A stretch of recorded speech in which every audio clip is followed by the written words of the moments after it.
Okay, so this is stamp rotation number 5. The presidential profile of James Madison. At his inauguration, President James Madison, a small man, appeared old and worn. Famous writer Washington Irving described him as but a withered little apple John.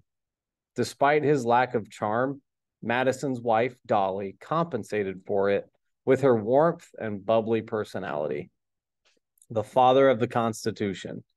Born in 1751, Madison was brought up in Orange County, Virginia. He loved to read and learn languages. Madison attended Princeton University in New Jersey. A student of history and government, Madison was well read in law. He participated in the framing of the Virginia Constitution in 1776, served in the Continental Congress, and was a leader in the Virginia Assembly. When delegates to the Constitutional Convention assembled at Philadelphia, the 36-year-old Madison frequently and forcefully spoke in the debates. Madison made a major contribution to the ratification of the Constitution. He, along with Alexander Hamilton and John Jay, wrote the Federalist Papers, which were essays in support of the Constitution. In later years, when he was referred to as the father of the Constitution, Madison protested. He said that the document was not the offspring of a single brain.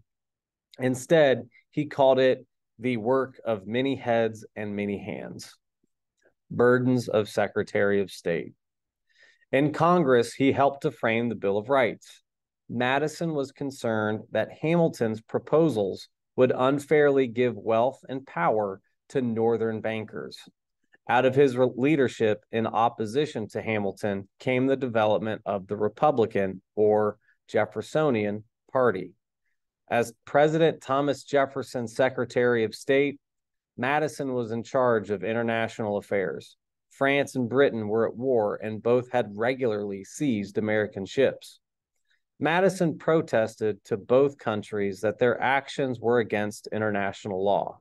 The protests, Virginia lawmaker John Randolph commented, had the effect of a pamphlet hurled against 800 ships of war, entering the War of 1812 unprepared. Madison was elected president in 1808. During the first year of his administration, the United States prohibited trade with both Britain and France. This had been started by Jefferson and caused hardships in the United States. Then, in 1810, Congress reversed course and authorized trade with both. However, Congress also gave special directions to the president. If either country would accept America's view of neutral rights, Madison was told to forbid trade with the other nation. France's Napoleon pretended to go along. Late in 1810, Madison banned any shipping or trade with Great Britain. In Congress, a young group including Henry Clay and John C. Calhoun, the Warhawks, pressed the president for a more militant policy. The British capture of American seamen and the seizure of cargoes drove Madison to give in to the pressure. On June 1st, 1812, he asked Congress to declare war. The young nation was not prepared to fight, and its forces took a severe trouncing. The British entered Washington, D.C., and set fire to the White House and the Capitol building. Madison held to his convictions. Still, a few notable naval and military victories convinced Americans that the War of 1812 had been gloriously successful. Madison was reelected to another term. At the end of the war, General Andrew Jackson had triumphed over the British at the Battle of New Orleans. An upsurge of patriotism resulted.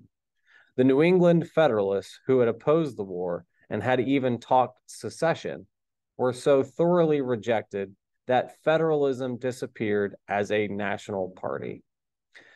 Madison retired to Montpelier, his Virginia plantation. From there, he spoke out against the disruptive states' rights influences that by the 1830s had threatened to shatter the federal union. In a note opened after his death at age 85 in 1836, he wrote, "The advice nearest to my heart and deepest in my convictions is that the union of the states be cherished and perpetuated."